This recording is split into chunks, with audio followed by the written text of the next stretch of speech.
మాలగుచ్చెనే పెరుమాళ్ళని నచ్చనే, మాలగుచ్చెనే పెరుమాళ్ళని నచ్చనే, మాలగుచ్చి తాను నచ్చి మనసు ఇచ్చెనే, మాల మార్చెనే పెరుమాళ్ళని మెచ్చెనే, పూలు గుచ్చి తాను మెచ్చి మనసు గెలిచెనే, గోదయే రాధయై మాధవుణ్ణి చేరెనే, గోదయే రాధయై మాధవుణ్ణి చేరెనే, మాల మార్చెనే పెరుమాళ్ళని మెచ్చెనే, పూలు గుచ్చెనే పెరుమాళ్ళని నచ్చెనే.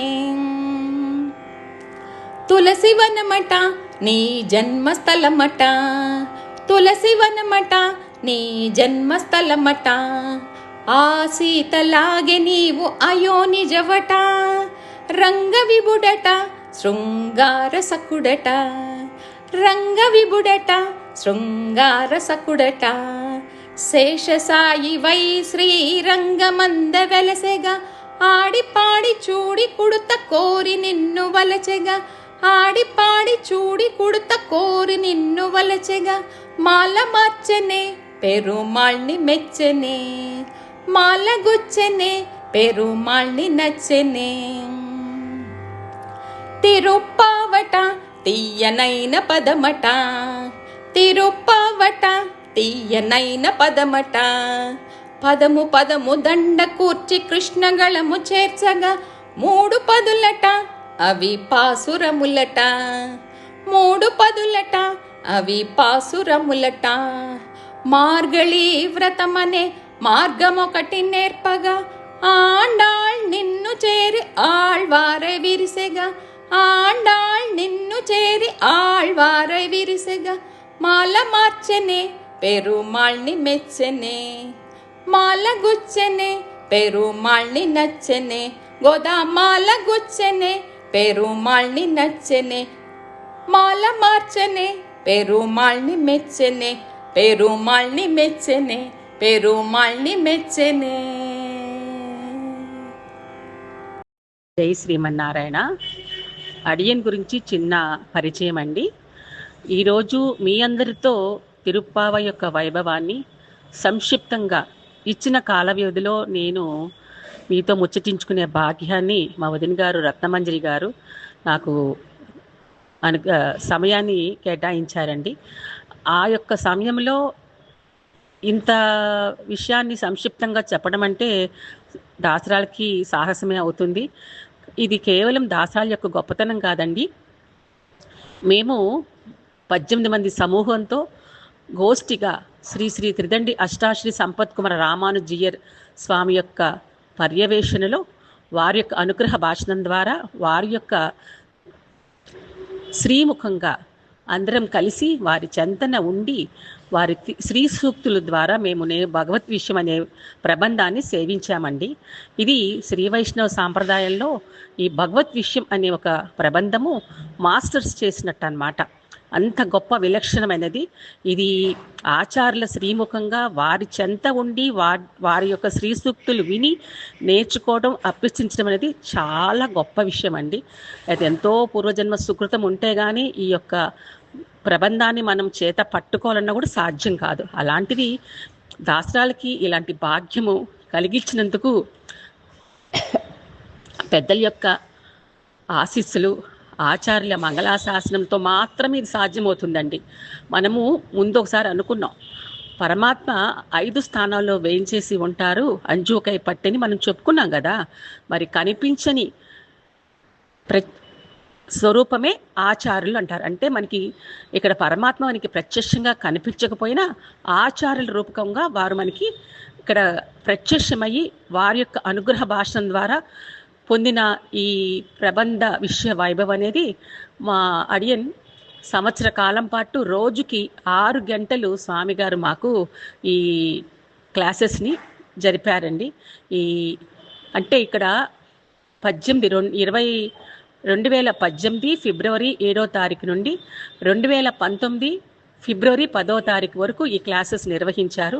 రోజుకి 5 గంటల నుంచి 6 గంటల వరకు క్లాసెస్ నడిచేవండి. ఇంత సమయం అనేది అక్కడ స్వామిగారి దగ్గర కూర్చొని ఎలా జరిపామో మాకే తెలియదు. అంత విలక్షణంగా, అంత వైభవంగా వారు మాకు అనుగ్రహించారు. ఇదేమీ ఇలా కూర్చుంటే అలా అర్థమయ్యే విషయం కాదు, చాలా కష్టమైంది సబ్జెక్ట్ కూడా. కానీ వారు ఓర్పుగా, ఎంతో ఓపికగా మాకందరికీ అర్థమయ్యేలాగా చక్కగా ఒక తండ్రిగా ఎలా చెప్పాలో అంతలాగా మాకు వారు అనుగ్రహించారండి. ఇది ఈ రోజున మీ అందరితో ఈ విధంగా ముచ్చటించుకుంటున్నాం అంటే ఇది దాసరాల గొప్పతనం కాదండి, కేవలం ఆచార్యక జ్ఞాన భిక్ష ద్వారానే ఈ రోజున అడియన్ మీతో ఈ వైభవాన్ని చెప్పుకునే భాగ్యం కలుగుతుందండి. దాసోహాలందరికీ జై శ్రీమన్నారాయణ. శ్రీమన్నారాయణ. శ్రీమతే రామానుజాయ నమః. కాశ్యపాన్వయ సంజాతం నారాయణ పదాశ్రితం శ్రీమన్నారాయణం వందే యతీశ్వర శ్రీయాజుషం శ్రీమదష్టాక్షరీ సంపత్కుమార రామానుజ ఇతిశేఖరం ప్రణమామి దయాపూర్ణం ప్రపన్న కులభూషణం. ఓం అస్మద్గురుభ్యో నమః. ఈరోజు మనం ఇప్పుడు తిరుప్పావై యొక్క వైభవాన్ని తెలుసుకునే ప్రయత్నం చేద్దామండి. ఈ తిరుప్పావై అనే మహాగ్రంథము ఎన్నో వేల సంవత్సరాల క్రితం ఆండాళ్ళు కృప చేశారు. ఈ గ్రంథంలో 30 పాసురాలు ఉన్నాయి.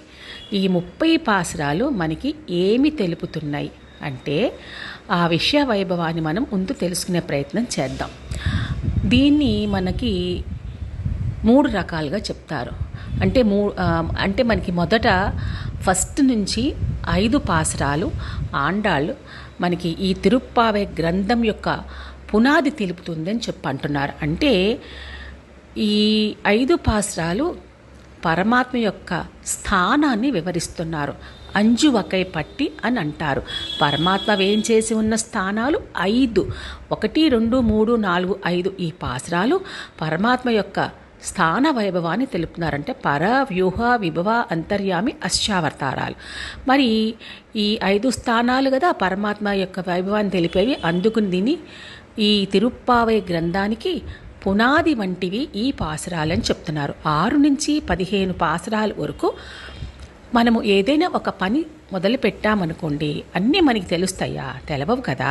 మరి ఆ విషయ జ్ఞానం తెలిసిన పెద్దలని తన యొక్క గోష్ఠితో కలిపి పరమాత్మని దర్శనం చేసుకొని ఆ యొక్క ఎలాగ స్వామిని మేల్కొల్పాలి అనే విషయాన్ని తెలిపే జ్ఞానతత్వము ఉన్న పెద్దల్ని మేలుకొల్పడానికి ఆండాళ్ తన గోష్ఠితో వారు తిరుమాలికి వెళ్ళి మేలుకొలుపుతున్నారన్నమాట. అంటే ఇక్కడ వీళ్ళందరినీ అంతరార్థంగా ఆళ్వార్లు అని అంటారు. ఆళ్వార్లు ఎప్పుడూ భగవత్ చింతనలోనే వారు అలా పొద్దుపుచ్చుతారు కదా, ఆ యొక్క గుణానుభవాన్ని అలా స్మరిస్తూ అదొక తన్మయత్వంలో ఉంటారు. వారు నిద్రపోతున్నారా అంటే కాదండి, నిద్రపోవడం కాదు. వారి యొక్క గుణానుభవాన్ని అలా నిత్యము అనుక్షణము స్మరిస్తూనే ఉంటారు. కాబట్టి ఏ విధంగా భగవంతుని చేరుకోవాలి, వారిని ఎలా మేల్కొల్పాలి అనే విషయ పరిజ్ఞానం ఉన్నవారు కాబట్టి వారిని మేల్కొలుపుతూ తన గోష్ఠితో ఆండాలు ఒక్కొక్క రోజు ఒక్కొక్క తిరుమాలికి వెళ్ళి వారికి తిరుప్పల్లి వచ్చి చేస్తున్నారన్నమాట. మరి 16 నుంచి 30 పాసురాలు ఈ జీవుడు పరమాత్మకి ఎలాగా శరణాగతి చెయ్యాలి, వారిని చేరుకోవాలంటే ఏ విధంగా అనుసరించాలి, ఏ మార్గాల ప్రయాణం చేయాలని తెలుపుతున్నారు. మరి 29, 30 పాసురాలు సాత్తు పాసురాలు అన్నమాట. ఈ గృహ తిరువారాధనలో వైష్ణవ దివ్య దేశాల్లో నిత్యము తిరుప్పావై సేవిస్తానికి అనేది అవకాశం ఉండదు. తిరుమలలో కానీ ఇతరత్ర దివ్య దేశాల్లో కానీ ఈ విశేషమైన 30 రోజులు మిగతా సేవలన్నీ రద్దు చేసి ఈ యొక్క తిరుప్పావై విన్నపాన్ని అక్కడ విశేషంగా సేవాకాలం చేస్తారు. అలాగే గృహాలలో కూడా శ్రీ వైష్ణవ గృహాల్లో కూడా ఇది నిత్యపడిగా పెట్టుకుంటారు. ఇలాంటి సమయంలో మనం 30 పాసురాలు సేవిస్తాం. మరి మిగతా రోజుల్లో అండి అలా కాలము మనకి అనుకూలంగా ఉండొచ్చు, అలా లేకపోవచ్చు. అప్పుడు మనం 29, 30 పాసురాలు సాత్తు పాసురాలు అంటారు. సిత్తుం సిరుకాలే పాసురం, వంగకడలి పాసురం, ఈ 2 పాసురాలు సాత్తు పాసురాలు అంటారు. అలాగా 1 నుంచి 5, 6 నుంచి 15, 16 నుంచి 30 ఇలా 30 పాసురాల యొక్క విశేషం ఈ విధంగా మనకి పెద్దలు కృప చేశారు. అసలు దీంట్లో ఏమి వివరించారండి ఆండాళ్ళంటే, కాలస్య నారాయణ అన్నారు. కాలస్వరూపుడు శ్రీమన్నారాయణుడు. అలాంటి యొక్క స్వామి తత్వ వైభవాన్ని వేదాలు రాశీభూతంగా అలాగా 4 వేదాల్లో వర్ణించారంట. అలాగా కుప్పలాగా పడి ఉన్న 4 వేదాలలో మనము విశేషారం మనంతటా మనం తెలుసుకోగలమా? కాదు కదా. మరి ఆండాళ్ళు దాన్ని మనకి ఎలా వివరించారండి? ఒక తల్లిలాగా, ఒక అధ్యాపకురాల్లాగా దాంట్లో ఉన్న గ్రంథ సారాన్ని మొత్తము చెరుకుగడలో పిప్పంతా తీసేసి చెరుకుగడని మిషన్లో వేసి ఆ యొక్క జ్యూస్ని మనకి రెడీ టు డ్రింక్ అన్నట్టు ఏ విధంగా మనకి అందిస్తారో మన తల్లి కానీ మన సన్నిహితులు కానీ ఆ విధంగానే మనకి ఆండాళ్ళు కూడా వేదాలలో ఉన్న సారం మొత్తంని ఈ యొక్క తిరుప్పావై గ్రంథంలో వేదమనే తుక్కం విత్తాగం అని అంటారు కదా, అలాంటి ఈ వేదాలలో ఉన్న సమస్త పరమాత్మ తత్వజ్ఞాన విషయ వైభవాన్ని అంతా కూడా 30 పాసురాల్లో విత్తనాలుగా వెదజల్లి మనకి అనుగ్రహించారు. అంటే అంత సులభంగా ఆ తత్వాన్ని మనం తెలుసుకునేటట్టుగా మనకందరికీ కూడా చాలా చక్కగా వివరించారు. ఇది మనకి పైపైన కల్పించే విషయంగా మనం అనుకుంటాం, కానీ ఈ తిరుప్పావై గ్రంథరాజంలో అంతరార్థంగా తెలుసుకోవాలంటే చాలా రకాల వైభవాలు మనకి ఆ ఆచారులు వాళ్ళ యొక్క జ్ఞాన పరిధిని బట్టి మనకి అనుగ్రహిస్తారు. కానీ మనకి ఇక్కడున్న కాలాన్ని బట్టి మనము ఇంతవరకు మనం చెప్పుకునే ప్రయత్నం చేస్తున్నాం. మరి ఈ యొక్క గ్రంథంలో ఇంకా మూలమైన విషయాలు, ముఖ్యమైన విషయాలు 3 చెప్తారు ఆండాళ్ళు. శరణాగతి, పరమాత్మని మనకి చాలా సులభంగా అందుబాటులో ఉన్నవారు కదా అర్చారూపంలో ఉన్న పరమాత్మ. అలాంటి పరమాత్మని, అర్చారూపంగా ఉన్న ఆ స్వామిని, ఆ యొక్క పాదాల్ని మనం ఎలా ఆశ్రయించాలి, ఎలా శరణాగతి చెయ్యాలి, అలా శరణాగతి చేసిన వారికి ఆయన ఎంత భక్తి సులభుడవుతాడు అనేది మనకి చాలా చక్కగా వివరించారు. దాంతో సూడి కొడుత నాచార్ పుష్ప కైంకర్యం పరమాత్మ చేసే గొప్ప కైంకర్యాన్ని మనకి దీంట్లో వివరించారు. మరి ఈ 30 పాసురాల్ని ఇసైతో కూడి చక్కగా ఒక పాసురమాలికగా పామాలగా పరమాళకి కైంకర్యం చేశారు. ఇది ఈ 30 పాసురాలు ఉన్న విషయం క్లుప్తంగా మనం తెలుసుకున్నాం. మరి దీనికి ముందు 2 తనియలు ఉంటాయి. ఏ గ్రంథానికైనా పాసురాలు కాకుండా పాసురాలతో పాటు ముందు మనకి తనియలని పెద్దలు అనుగ్రహిస్తారు. ఏంటండి ఈ గ్రంథంలో తనియలను పెద్దలు మనకు అనుగ్రహించారనేది 2 పాసురాల మనకి పెద్దలు అనుగ్రహించారు. అది మనము ఇప్పుడు తెలుసుకుందాం. జై శ్రీమన్నారాయణ.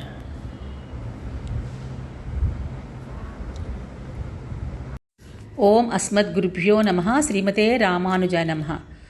ఇప్పుడు మనం తిరుప్పావ యొక్క తన్యల వైభవాన్ని తెలుసుకుందాము. మొదటి తన్యను మనకి జగదాచార్యులైన రామానుజుల వారు శిష్యులలో ఒకరైన కూరత్ ఆజ్వాన్ యొక్క తిరుక్కుమారులు శ్రీ పరాశర భట్టర్ వారు. వీరు సంస్కృతంలో మొదటి తన్యాన్ని అనుగ్రహించారు. ప్రప్రథమంగా అడియన్ పద్మావతి సిక్కాకులి రామానుజదాసి తిరుప్పావై పాసురాల వైభవాన్ని అర్ధానుసంధానంగా శ్రవణం చేస్తున్న భాగవతులందరికీ కూడా అనేక దాసోహం సమర్పించుకుంటూ మనం పాసుర వైభవాన్ని తెలుసుకుందాము. నీలాతుంగస్తనగిరితటీ సుప్తముద్భోజ్య కృష్ణం పారార్జ్యం స్వం శృతి శతశిర సిద్ధమధ్యాపయంతి శోచిష్టాయాం సృజనిగలితం యాబలాత్కృత్య భుంక్తే గోదా తస్యై నమ ఇదమిదం భూయ ఏవాస్తు భూయః. నీలాతుంగ స్తనగిరి అని చెప్తున్నారు. స్తనగిరులు అంటున్నారు. స్తనములు అంటే లౌకికమైన విషయాలతో మనం పోల్చుకోకూడదు. స్తనములు అంటే భక్తికి ప్రతీకగా పెద్దలు చెప్తారు అంతరార్థంగా. గిరులు అంటే కొండలు. ఆ కొండలు ఎలా ఉంటాయండి? మామూలుగా మనం కనిపించే కొండలన్నీ ఎలా ఉంటాయి? దృఢంగా, స్థిరంగా, చలనము లేకుండా నిశ్చలంగా ఉంటాయి.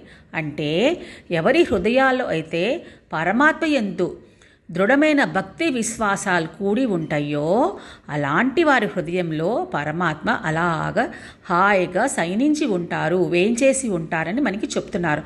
మరి నీలాదేవి ఎవరండి? యశోదాదేవి యొక్క తమ్ముడు గారైన కుంభదాముని కుమార్తె. ఇలాగా స్వామి ఆ నీలాదేవి హృదయస్థానంలో వేంచేసి పవలించి ఉన్నారు అని చెప్తున్నారు. మరి స్మృతులు, వేదాలు అన్నిట్లలో మనకి ఏం చెప్పారు? ఈ జీవుడు అంటే ఈ ఆత్మ పరమాత్మకే చెందిందని ఒక అనన్య శేషత్వాన్ని చెప్తున్నారు. అనన్య శేషత్వం అంటే ఏంటండి? కైంకర్యమే కదా శేషత్వం అంటే. కైంకర్యమే ఆత్మానుకు స్వరూపమని మనకి పెద్దలు చెప్తున్నారు. అంటే ఇక్కడ మనకి ఆండాళ్ళు ఏం చెప్తున్నారు? స్వామి, నువ్వు అవతార ప్రయోజనాన్ని మర్చిపోయి అలాగా సైనించి ఉన్నావేమయ్యా స్వామి అని తిరుప్పలు ఎజిచ్చి చేస్తున్నారు ఆండాళ్ళు. ఇక్కడ ఒక అజ్జాపయంతిలాగా మేలుకొనవయ్యా, మమ్మల్ని అనుగ్రహించవయ్యా అని చెప్పి ఇక్కడ విజ్ఞాపన చేస్తున్నారు. ఇక్కడ ఏంటి? ఆండాళ్ మనకి శ్రీవల్లి పుత్తూరులో కదా వేంచేసి ఉన్నారు. అక్కడ వేంచేసి ఉన్న వటపత్ర సాయికి విజ్ఞాపన చేస్తున్నారు ఈ పాశ్రంలో. మరి మనకి రెండో పాశ్రము ఆళ్వందార్ శిష్యుల్లో ఒకరైన ఉయ్యకొండార్ వారు అనుగ్రహించారు రెండో పాశ్రాన్ని. అన్నవయల్ పుదువై ఆండాల్ అరంగర్కు పన్ను తిరుప్పావై పల్పదియం இன்னிசையாள் பாடி கொடுத்தாள் நற்பாமாலை பூமாலை சூடி கொடுத்தாளை சொல்லு சூடி கொடுத்தா சுடற்கொடியே தொல்பாவை பாடி அருளவல்லா பல்வளையாய் நாடினி வேங்கடவர்க்கு என்னை விதியென்ற ఇమ్మాత్తం నాం కడవా వన్నమే నల్కు. ఇక్కడ ఆండాళ్ళని శ్రీరంగ మంగళ దీపరేఖ అంటున్నారు. అంటే శ్రీరంగానికే మంగళ దీపం వంటి ఓ తల్లి, బంగారు తీగ వంటిదానా, హంసలకే నడకలు నేర్పుతున్న ఓ తల్లి అని చెప్తున్నారు. హంసలే నడకలు చాలా వయ్యారంగా ఉంటాయి, అలాంటి హంసలకే నువ్వు నడక నేర్పుతున్నావు అని చెప్పి చక్కగా సంబోధిస్తున్నారు. ఇక్కడ మనకి 2 రకాలైన కైంకర్యాలు ఆండాళ్ళు చేస్తున్నారు. ఏమిటి? తండ్రి గారు రోజు పూమాలికల్ని కట్టి శ్రీరంగనాథుడికి సమర్పించడం వారి యొక్క దినచర్య. అలాంటి పూమాలికల్ని ఒకనాడు ఆమె ధరించి ముడచి విడిచి పెట్టిన మాలికని రంగనాథుడు చాలా ప్రేమతో స్వీకరించారంట. అంటే తాను ధరించి విడచి పెట్టిన పూమాలిక యొక్క కైంకర్యము స్వామికి సమర్పిస్తడం ఒకటి. ఈ 30 రోజులు స్వామిని కీర్తిస్తూ ఆ యొక్క వైభవాన్ని పాసుర మాలికగా ఆ స్వామికి సమర్పించడం రెండో కైంకర్యం. అంటే ఇక్కడ 2 కైంకర్యాలు సమర్పిస్తున్నారు ఆండాళ్ స్వామికి. పూమాల పామాల అంటే సూడి కొడుత్త సుడర్కొడియే తొల్పావై పాడి అరుల వల్ల పల్వళయ అంటున్నారు. పల్వళయ అంటే నిండుగా గాజులు ధరించిన దానా అని చెప్పి చెప్తున్నారు. మరి ఇక్కడ రంగనాథుడికి కైంకర్యాలు చేసి సమర్పించారు 2 కైంకర్యాలు, పామాల పూమాల. మరి ఇక్కడ నాడిని వేంగడ వరకు ఎన్నై ఇది ఎండ్ర ఇమ్మాత్తం అంటున్నారు. అంటే ఇలా చక్కగా పాటలు పాడి మమ్మల్ని ఉద్ధరించిన ఓ చక్కని దివ్య కంకణదారిని వెంకటేశునికి నన్ను ప్రియురాలిని చేయమని అలా మన్మధుని ప్రార్థిస్తూ మా ప్రార్థనని అనుగ్రహించు స్వామి అని తిరుమలలో వేంచేసి ఉన్న కలియుగ ప్రత్యక్ష దైవ అయిన తిరువెంగడ ముడియాన్ ఏజ్మలై అప్పన్ని ఇక్కడ ప్రార్థిస్తున్నారు ఆండాళ్. మా కైంకర్యాన్ని స్వీకరించి మా ప్రార్థనని ఆలకించి మమ్మల్ని అనుగ్రహించు స్వామి అంటున్నారు. అంటే ఇక్కడ మనకి శ్రీవల్లిపుత్తూరులో వేయించేసిన వటపత్ర సాయి కానీ, శ్రీరంగంలో వేయించేసిన రంగనాథుడు కానీ, తిరుమలలో వేయించేసిన తిరువెంగడ ముడియాన్ కానీ ముగ్గురు 3 స్వరూపాల్లో వేయించేసినప్పటికీ, ఏ అవతారం దాల్చినప్పటికీ, ఏ కాలంలో ఏ ప్రదేశంలో ఏ రకమైన రూపాన్ని ధరించినా ఆ 3 రూపాల్లో కూడా నారాయణ యొక్క తత్వమే కలిగి ఉంది, నారాయణ అంశే అక్కడ వేయించేసి ఉంది అని చెప్పి మనకి చెప్తున్నారు. జై శ్రీమన్నారాయణ.